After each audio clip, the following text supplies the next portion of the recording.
பண்றீங்க? இந்த வாயில ஆர்னச்சுன்னு வண்டி ஓட்டுறது, 5 நிமிஷம் கழிச்சு கூப்பிட அஸ்கி வயசுல பேசுறது, இதெல்லாம் கண்டுபிடிச்சதே நான் தான்.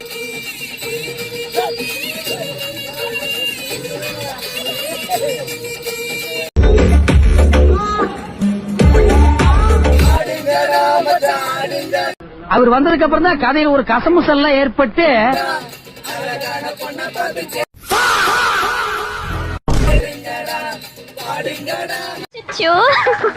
நான் என்ன பண்ணுவேன் பெருமானே, அவரை பார்த்தானே என்னமா பண்ணுதே, வெக்கமா வருதே.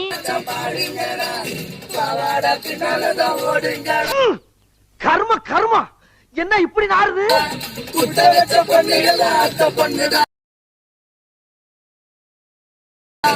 மற்ற பொண்ணு எல்லாம் இந்த மாமா பொண்ணுதான், கை தட்டி கூப்பிடுவே 2 கண்ணுதான். ஏடான்னு கேட்க வேண்டான்னு சொல்ல யாருமே இல்லை.